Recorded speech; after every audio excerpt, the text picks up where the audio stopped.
Just with the Illinois Workforce Innovation Board, and today we're presenting policy overview on the IWIB service integration draft that they will take up for discussion at their next meeting. We're using a new platform, so hopefully everyone becomes familiar with the Zoom webinar, as we're going to be using that moving forward and getting away from the Adobe Connect.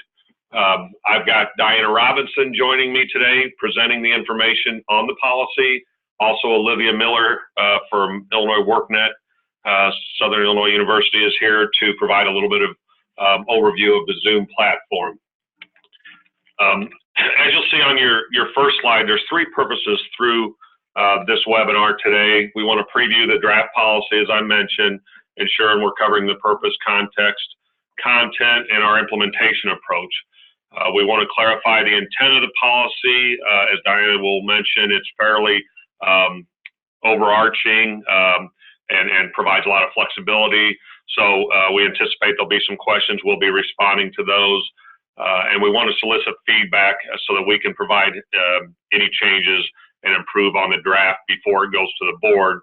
As I mentioned, it'll go to them at their meeting on December 13th. Before I turn it over to Olivia, I want to recognize and thank everyone for joining us. I know we've got a lot of people on the call already. We'll probably have some more coming in, but for everyone's knowledge, we've invited members from the Illinois Workforce Innovation Board, from all of our local workforce boards, the one-stop operators, all of our partner agencies, and really we've opened this up to anybody that wants to join. So we welcome you, and I'd like to turn it over to Olivia to go over housekeeping.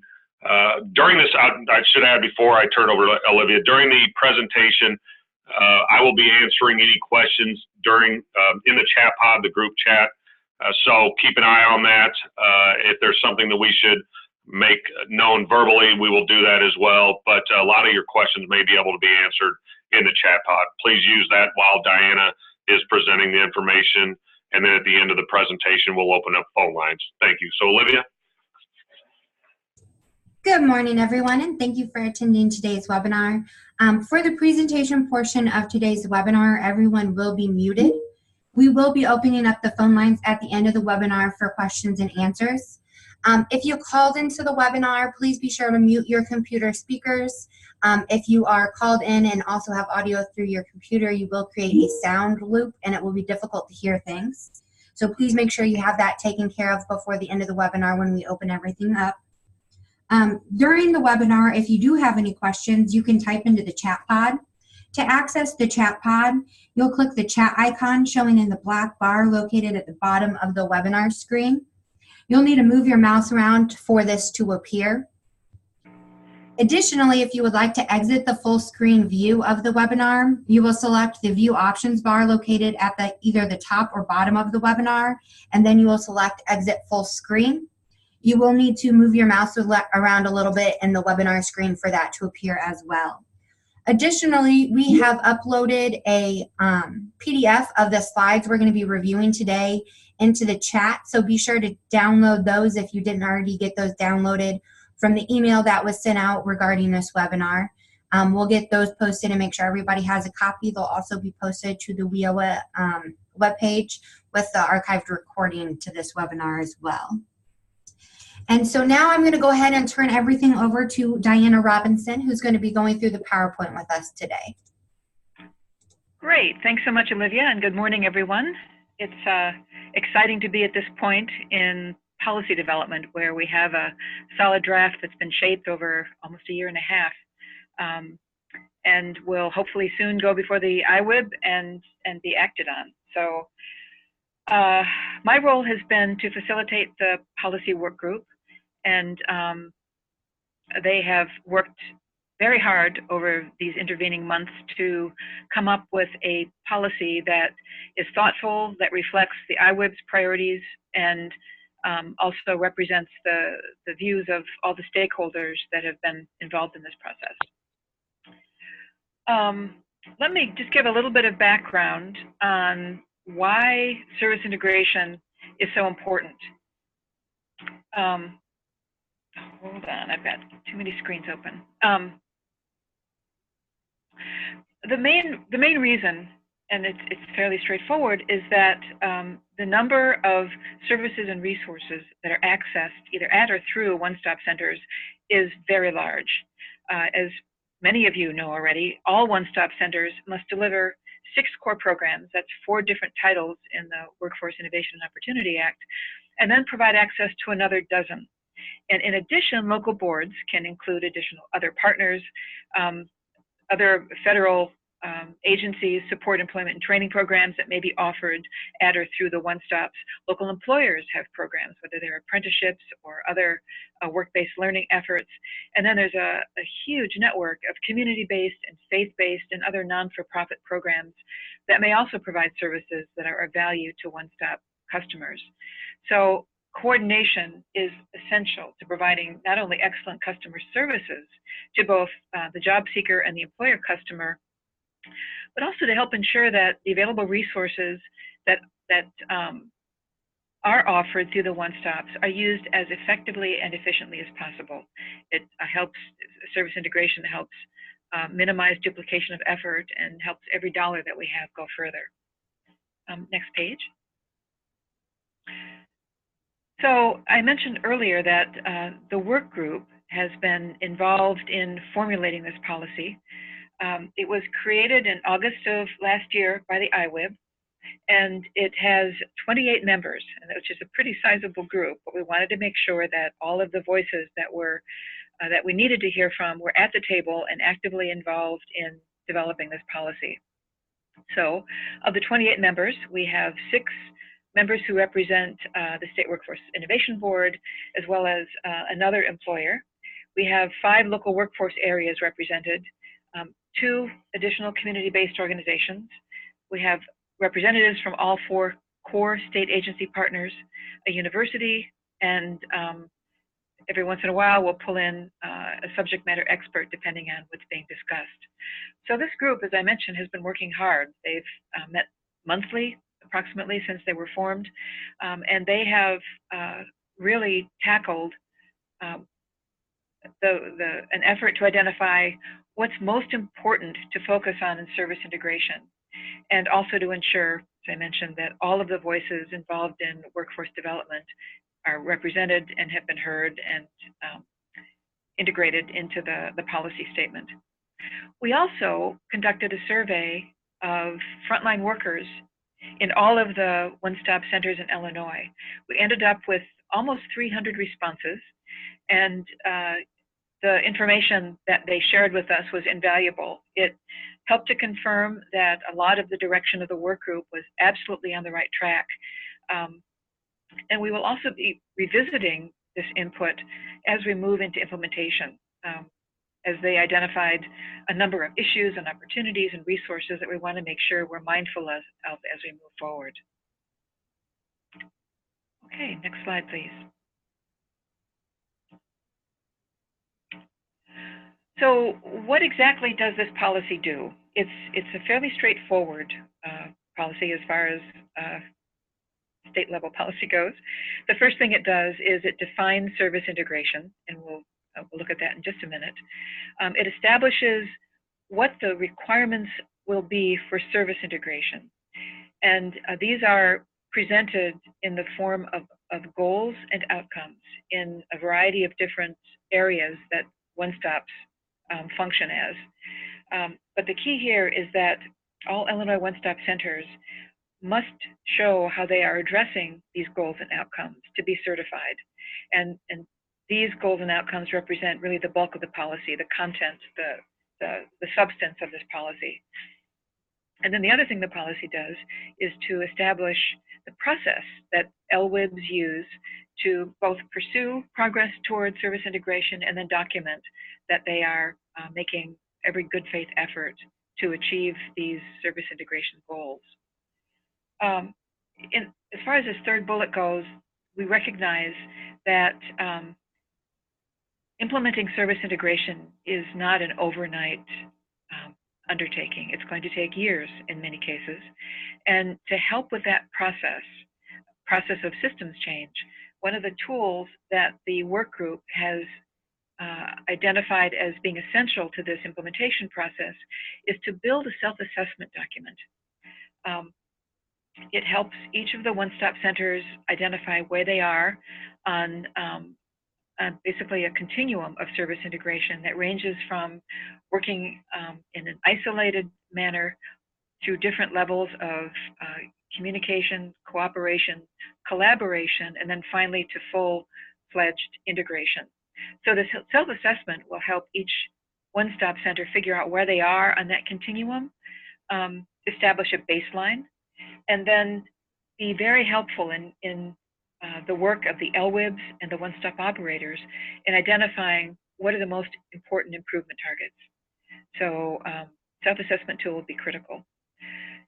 Another really essential piece of this implementation process is that it will use the one-stop certification process largely to implement it. We spent quite a bit of time developing a very thoughtful one-stop certification process and application. And the thought was, we don't need to reinvent that wheel. Let's just expand that process to accommodate the priorities of service integration. The work group has actually already done an analysis of areas that might need to be added, and that will help kickstart that process once it begins. So in essence, what we're doing is adding a number of new and modified performance criteria and measures that speak specifically to service integration. And then finally, the implementation process will rely heavily on providing training and technical assistance to the local workforce areas. We need to be responsive to the needs that were identified by one-stop staff, especially the frontline staff that answered our survey, and also to make sure that the training in TA is aligned with the results of the self-assessment. So if you're a one-stop and you identify the importance of intake and assessment, that you've got a long way to go to take a more integrated collaborative approach to that, we need to make sure that that sort of training in TA is made available to you. And as a matter of fact, in the recent series of workshops that were offered throughout the state, some of the tools to that particular end were addressed by the experts. So we'll continue doing that and make sure that we keep the list of needed training in TA up to date with your help. Next slide, please. So this is how we're defining service integration. And just as a side note, one of the first steps that the work group did when they were convened is to take a look at what other states have done in this area. And at the time that we were examining it, there wasn't a lot out there. The whole notion of service integration was used in policy and some program development, but no one really defined it. So one of the first steps that the Illinois work group did was to establish this definition. And as you can see, it acknowledges that service integration requires a combination of strategies to align and simplify access to one-stop center services and supports for the three customers that the IWIB has identified. The first is the employer customer, then there's the job-seeking customer, and finally, we're recognizing a third internal system customer as the one-stop staff. Just to finish that clause, the goal is, of course, to provide the best experience possible. We've described that in many ways: a premier customer experience, it's customer-centered design. But the key is that we do the best possible job of providing that set of services to every customer. And then the second sentence reflects another important insight of our IWIB, which is that service integration is relevant not only across entities that provide programs and services, but it also applies to the fact that customer needs change over time. So services have to be integrated in a more longitudinal fashion as well, making sure that as hopefully the customer makes progress, their needs will be different, and as a result, the one-stops will have to kind of figure out what that new service plan will look like. So that, in a nutshell, is our definition of service integration, and you'll see that reflected in the goals and outcomes that we'll be turning to next. So, next slide, please. So the way that we broke this down, it was a pretty large undertaking is to identify what we thought were the 6 most important functional areas of a one-stop center. And you can see they're listed here. The first is that the overall design of each one-stop center and its delivery of programs and services is focused exclusively on the customer. And we'll get to more detail on this in just a minute. The second area is staff, which as the point of contact with all of our customers, we need to make sure that they have the information and the resources and the culture in which to operate that allows them to do their best possible job. The third area is intake and assessment, which is where customer needs are identified and a service plan is identified. Fourth is the way that services are delivered. Fifth is ensuring that quality, timely information is made available to all staff to use in their jobs. And then finally, that a consistent and thoughtful evaluation process is put in place to periodically assess how each one-stop is doing in service integration and identify those improvement opportunities. So the policy identifies 1 or more goals in each of these 6 areas, and then also describes what the desired outcome would be if those goals are achieved. So the next portion of this presentation is walking through these 6 different goals and outcomes. Next slide, please. First one is customer-centered design, which is really the foundation of all of this work. So this particular function only had 1 goal, which is that our one-stop partners collect and use customer input to design and deliver the integrated services that we want to see for all customers. And I mentioned already that all customers means employer, job seeker, and one-stop staff customers. The outcome of this goal, assuming that it is achieved fully, is that all one-stop services are shaped by customer needs and preferences. And this is going to require some new ways of thinking and some new tools to make sure that there are there's technical assistance provided to the centers who aren't already collecting this kind of information, but sharing different data collection instruments, different ways of doing it, whether it's surveys or focus groups or telephone calls. But there's going to be a pretty robust inventory of different practices that are being used both within Illinois and other states as they become known to us to serve as kind of a resource bank.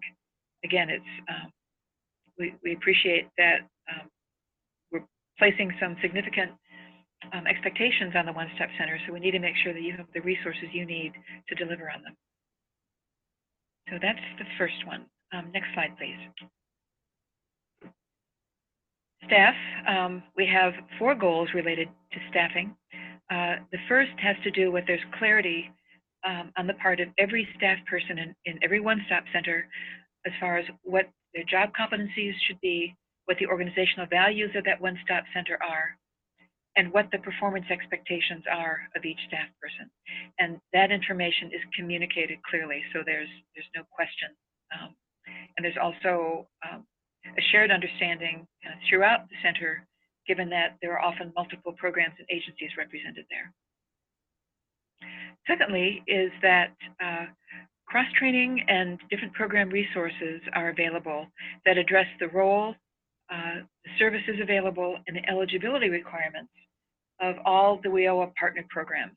And here again, this information has to be made available to all one-stop staff, including information and encouragement to those staff people to acquire professional credentials. It was felt not only by the Service Integration Work Group, but by a number of people who responded to that frontline staff survey, that professional development was key to providing quality services and retaining good staff. The third goal has to do with communication, and that was probably the survey response that was repeated again and again, that one-stop staff and partners need consistent, comprehensive, and timely communication. And then finally, as we all wish, one-stop staff need to be treated as valued and respected team members. So the outcome, if all of these 4 goals are achieved, is that a culture of accountability is created. And this means that everyone feels ownership in the success of the one-stop center, and they're all working toward the same end. So the assumption is if people are clear on the expectations, they have the resources they need to deliver on their job, and they're treated respectfully, that this culture of accountability will emerge. And this will, as with some of these other goals and outcomes, this will be a little tricky to measure, but we think we can use perception surveys, and perhaps one-stop operators can use staff meetings to gauge how this is coming. But we will find ways to address this. Right, next slide, please. Intake and assessment. This is a critical function, obviously, because that's where the input for the service plan for each customer is collected and analyzed. So there are 2 goals associated with this. And some of these goals are going to take longer than others to achieve. And this first one is one that is something the work group felt strongly about, but also realized it's going to take probably some time to get there. But customers are pretty assertive in expressing their displeasure at having to provide the same information over and over again. So one of the goals that also conveys to customers that we hear them is that they provide that basic information only once, whether it's through a common intake form, which has yet to be developed, or having the one-stop programs develop their own information sharing protocols that respect client confidentiality, but also allow the one-stop staff to not, again, collect that same information time and time again. The other goal is that, as with the integrated resource team model, is that staff collaborate in assessing customers holistically to identify all the needs that will go into their service plan. And we're using this term generically. We know that plans that we develop for employers are both different and called things other than a service plan than those we do for job seekers, but we wanted to be inclusive in this terminology. So if both of these goals are achieved, the outcome is that customer needs are quickly and accurately identified for every one-stop customer. All right, next slide, please. Services, again, you can, there are 4 goals to attempt to capture kind of the range of elements here that are important to address. The first one is that one-stop delivery systems, if truly integrated, organized by function rather than program. That's something that we've been talking about for some time, and just making that a goal ensures that it's top of mind for the one-stop operators and all staff. Secondly is that, and here this speaks to an efficiency consideration, that the processes through which the customers experience the one-stop system are both streamlined and aligned, so that the customer needs are both identified and addressed as swiftly as possible. One of the areas that was identified quite frequently in the frontline staff survey are referral and follow-up. Staff were very concerned that when they did refer customers out, that they often had no idea how those referrals worked. And they were very eager to establish some sort of form or process that would allow them to do that more effectively.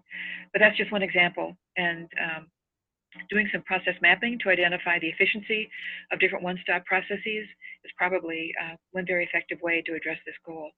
The third is that the service plans for both employers and job seekers are living documents. So they're kept up to date. They're referenced frequently to ensure that the services are being provided and coordinated, and that follow-up occurs. And finally, as we've identified in this definition of service integration, they're updated over time to ensure that as customer needs change, so do their service plans. And then finally, the emphasis is on all customers receiving timely and coordinated access to every WIOA service to which they're entitled and are eligible for, whether it's on site, through technology, direct linkage, at a partner site, or recognizing that there are many other relationships that one-stops have in their local communities with other appropriate and accessible community services. So if all four of these services goals are met, the outcome will be that all customers are provided access to quality integrated services that meet their needs in a way that's both efficient and seamless. All right, next slide, information. That is the fifth of the functional areas that are addressed in this policy, and there are two goals. And this addresses the need for good communication and information. So, although this one is specifically targeted to information around customers, so the goal itself talks about managers and staff sharing information, again, as appropriate and feasible, on all the one-stop programs and services that each customer has received, subject to confidentiality requirements. So this speaks to collaboration around every individual customer to ensure that information is shared and the best possible service plans are being developed. The other goal has to do with using current and timely labor market information to inform both career planning and sector initiatives. Labor market information is the stuff that we all work with every day. We need to make sure that it's as good as we can possibly get, and we use it. So the outcome of these two goals is that one-stop staff have access to all the information they need to enable them to provide excellent customer service. And the last area here is evaluation. And that has one goal, which is that the expectations of both the state IWIB and the local workforce boards drive the evaluation of our one-stop service integration policy through performance, operations, and compliance. Evaluation is a major priority for the current IWIB, and we'll be developing an evaluation strategy for state-level evaluation of this policy, but that needs to be mirrored at the local level by each local workforce investment board, innovation board. And then the outcome, if that indeed occurs, is that local service integration efforts are evaluated regularly. We're looking at annually at this point to identify continuous improvement opportunities. And again, this recognizes that this will be a multi-year effort, and it's also highly likely that each one-stop will be at different levels of integration depending on which one of these 6 areas they're looking at. So I think the key is to establish this baseline using the self-assessment and then revisiting it annually to figure out, are we making progress? And then how do we need to kind of refocus and reprioritize as we do make progress? Next slide, please. So, big question, how are we going to implement this policy? And I mentioned already that we're going to be using the one-stop certification process because it already emphasizes service integration in many of the application criteria. We've got a leg up, as I also mentioned that we'll be adding 15 new measures to the existing instrument, and we'll be tweaking 5 more to make sure that they strongly focus on service integration. We'll make those changes in the application under the IWIB's guidance, and then put that out there for implementation by the various local workforce areas. We'll begin tackling that process next month. We'll also be tackling this self-assessment tool, which will be used to establish the baseline and help identify improvement opportunities. We're going to be basing this tool on a model of service integration that I'll get to in just a second, that the work group has decided works very well for Illinois, and will be a useful framework so that so that we're all really talking about the same thing. And then finally, it's just really critical to emphasize that each local workforce innovation board will be responsible for implementing this policy and for ensuring that the self-assessment is completed, that the one-stop certification process, the new one with the new service integration components are used, and that a continuous improvement plan and activities have been identified and are being pursued. So next slide, please. So this is the service integration continuum that I mentioned. It is the product of an organization called the Workforce Innovation Technical Assistance Center that's been working with our Division of Vocational Rehab here in Illinois. And it's a very flexible model that has many applications. It was actually designed to address issues around services to homeless people. And it turned out that it's flexible and adaptable to many other situations, including workforce development. So as you can see, these are the 5 stages. It starts at the very lowest level with isolation, where there's simply no recognition that it's important for the different WIOA partners to communicate. So there's no effort made to communicate. The next step up is that they've gotten through that barrier and recognized that it's important to talk to each other and that some information can be shared. The next step up after that is coordinating. And it's what we're looking for, but it only occurs at this point on a case-by-case basis, and only some support is being addressed there. Collaboration is making very definite progress along this continuum. And here, agencies are working together instead of case by case on a project by project basis, and they undertake some joint efforts in analysis and planning.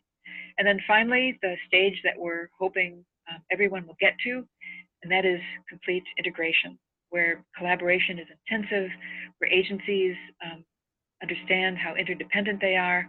There's a lot of resource sharing and a high level of trust. And obviously, getting to this stage is going to take some work. But the work group and the IWIB believe that it's possible. So this last slide I have is just looking ahead to what comes next. So this policy, the draft policy, will be going before the executive committee initially, just to do a final review and critique, make sure that we've addressed all their issues. And then it will go to the IWIB at their meeting in December 13th, I believe, and they will take action on it. So it will take effect then on January 1st of next year, with the early phases really focusing on building capacity, providing technical assistance, identifying what else will be needed by the local workforce areas to work on this. So we're looking in the second bullet point to begin to develop our menu of training and technical assistance. We'll have an initial calendar by February 15th, but also recognizing that that will change as each one-stop center identifies what it needs, and the local workforce boards also kind of weigh in on their own learning curves and what they need to be doing. We are looking to have the key work done in terms of the updating the one-stop certification process and having the self-assessment done by March 21st, which is the IWIB spring meeting. That's going to be a pretty heavy lift, but we're hoping that we'll have volunteers who would love to be involved in this exciting work. And there'll be a slide at the end that provides contact information for either Mark Burgess or myself. If you'd like to be involved, please reach out and let us know. We want to make sure that we have, as with the work group itself, a really good cross-section of all workforce stakeholders.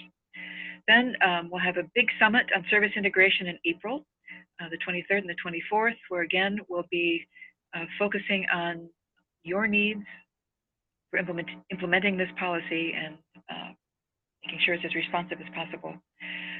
We then are looking to have each one-stop center complete its first self-assessment by September 30th of next year. So there's some time to do this. And this will provide a good baseline, probably be some eye-opening experiences for everyone involved. But we think it's going to be an exciting milestone in implementing this policy. With the final milestone being, at least in this first phase of implementation, in March 1st of 2020, we will be looking to see these service integration priorities and your improvement targets incorporated in both the regional and the local plans. So there's a pretty progressive calendar here of bringing everyone along and then seeing the culmination of all these efforts in the local plans. So the next slide, please. We are now at the point where you can ask questions or comments. We are looking forward to your input.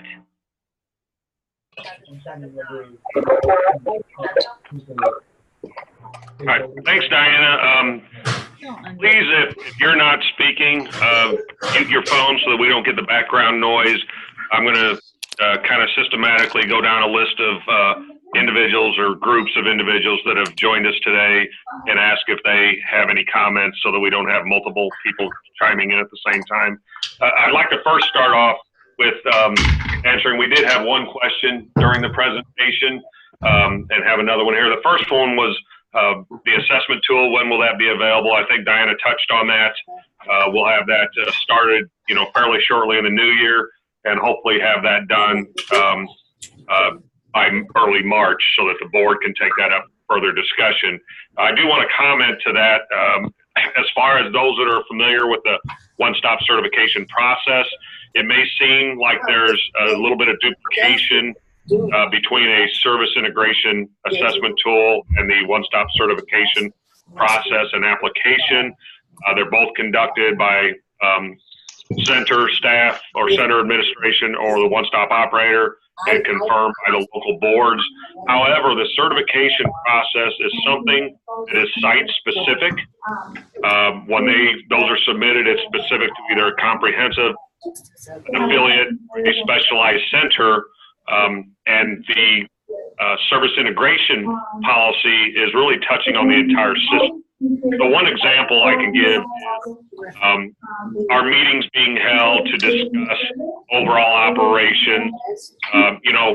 There would be a point on the certification that would say, at this comprehensive or this affiliate, are those meetings occurring with the partners that are involved with the center? Whereas at the service integration policy level, we're asking as a system, is everybody communicating so that a consistent message is being given to the customers of your local area, of your local system, in accordance with your local board policies and guidance, as well as the state board policies and guidance. So hopefully that clarifies that, we're certainly not wanting to duplicate efforts for one-stop operators, local administrators, or the local boards, but there will seem to be some of that occurring when you see these side by side. I'd like to ask first if anyone from the policy work group is on the call and wants to add anything more to Diana's presentation. Again, I want to thank Diana for that thorough overview. Anything in the way of any additional comments or what you thought of the process leading up to this point as we lead even further into presenting a policy to the state workforce? Come over and take it at lunch. It is good. Mark, this is Pam Ferlin. It's not long there. Yeah, go ahead, Pam. Thank you. Yeah, and I just want to thank Diana for her leadership, because it was quite a grueling process. And while she presented it so well, it may have seemed like a simple process, but it truly was not. And we here at WIOA appreciate your time and your patience. Please stay on the line, and we'll be with you soon.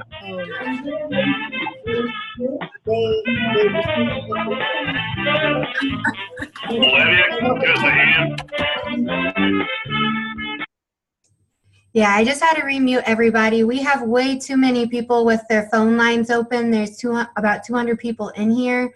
So if you are not talking, I'm going to unmute everybody. You need to mute your phones because we can hear your conversations. Additionally, do not put us on hold because you're going to hear your sound like we just did.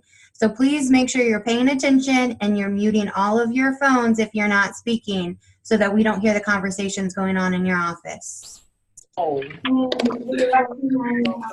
right, we're still hearing people. Whoever's phone is not muted needs to mute their phone.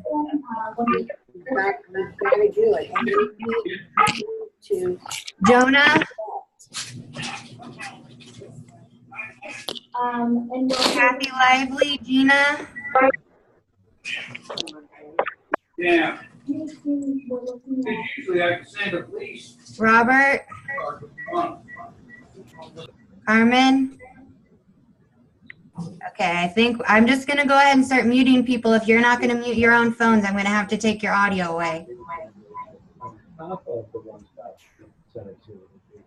Which many of them duplicate the one-stop centers. All right, we'll try this. If this doesn't work, Olivia, then we'll mute everyone, and they'll have to either raise their hand in the chat pod or indicate that they have a comment to make, and then we can unmute them. I call on them. Okay, Pam, go ahead, please. Okay, well, again, I just want to thank Diana for her leadership because she did an outstanding job. And just a real quick note, you know, kind of a plea to all partners to, you know, to be willing to cooperate and give this a try, because it's going to take everybody to achieve all the goals. And I think once it's done, it'll really be something we can be proud of. So that was it. Thank you. All right. Before I move to the State Workforce Board, I want to reiterate what Diana said.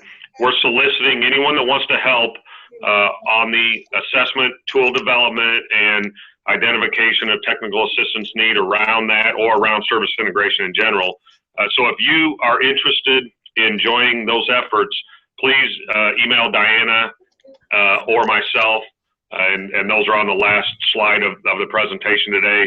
Let us know that you have interest, and we'll keep you involved in the process. We really need to get some local board members, some one-stop operators involved in that, since they're going to be very integral to this process and developing the tools necessary to further this policy. All right, anybody from the Illinois Workforce Innovation Board online that wants to comment or ask any questions? This is John Rico. Hi, John. Go ahead. I just want to thank everyone, Diane, including yourself, Mark, and everyone who contribute to this. Well done, and let's just go forward. Hopefully, the presentation to the executive board, and then December 13th at the full board will endorse this, and I look forward to moving on to January 1st start. So again, thank you, and thank everyone who's on the line listening in.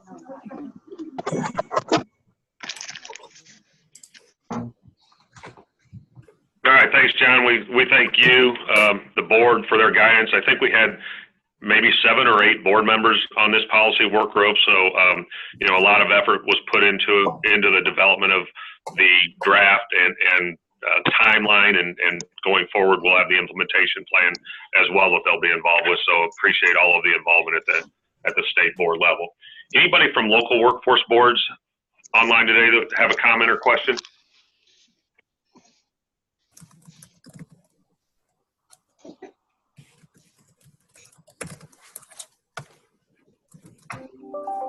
Okay, how about anyone from a one-stop operator?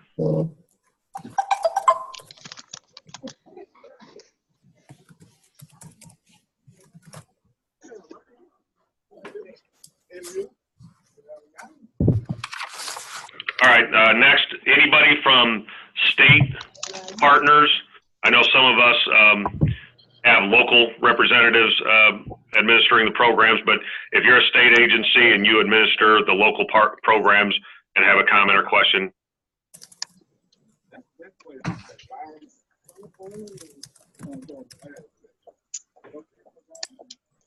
Diana, I think you did too good a job here. Nobody has any questions right now. Finally, anybody from the local partners, Title I or any of the others that are administrated at the local level? Mark, there are some questions in the chat box. Okay, we'll go ahead and go down those. So I assume, Lisa, your question was about other partners participating in the assessment process.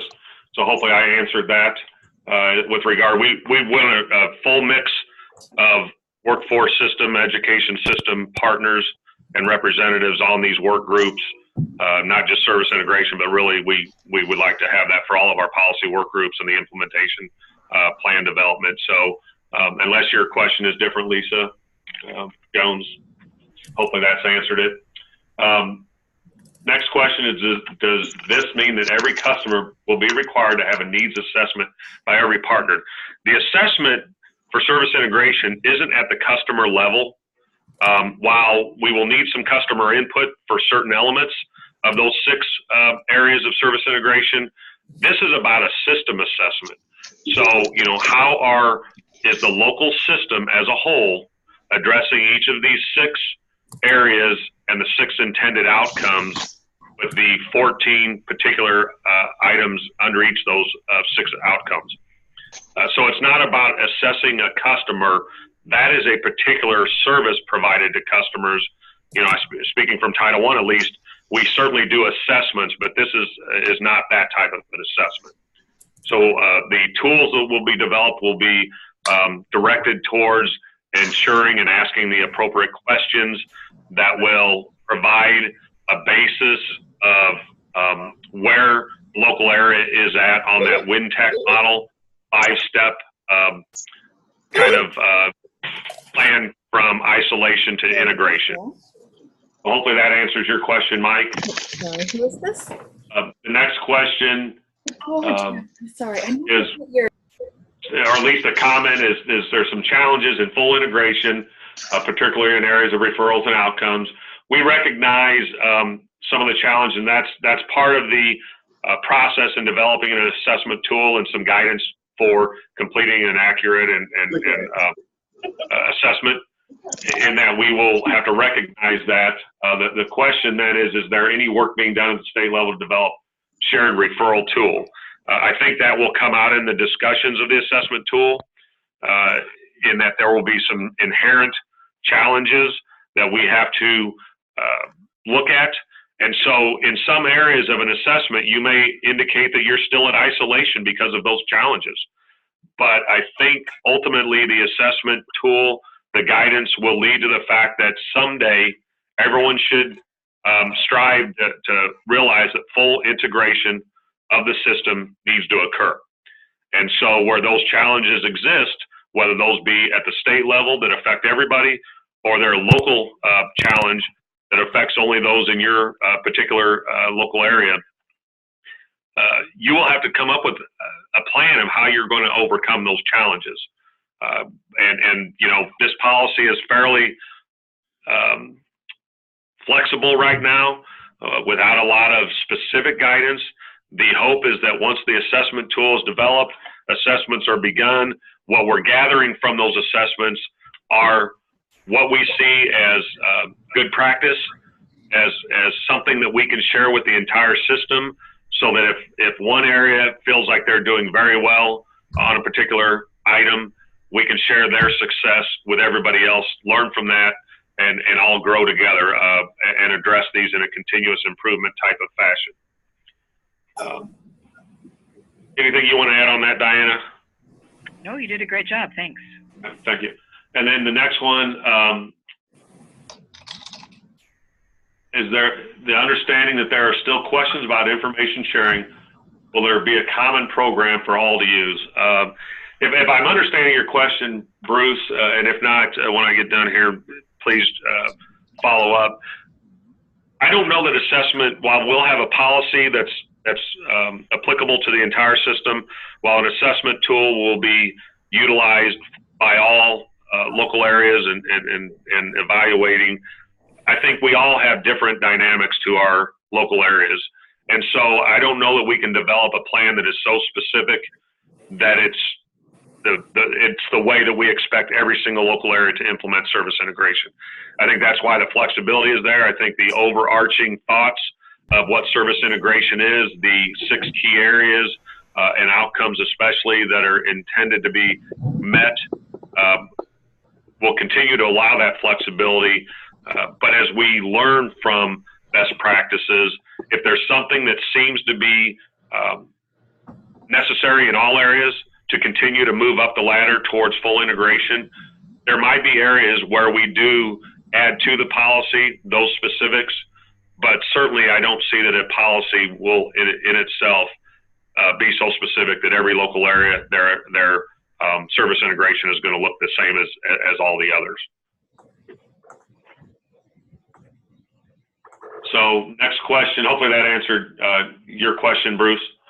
The next one from the partnership is the state doing its own assessment for all partners too. That certainly will be something that will have to be addressed in the assessment, because I mentioned in taking comments and questions is that some of our partners at the state level actually are the local representatives as well. So we certainly have to look at that. We also have to look at any of those challenges, and one of those that is obvious to everyone is an integrated technology system, if you will, that we can share information for customers across all partners, across all local areas.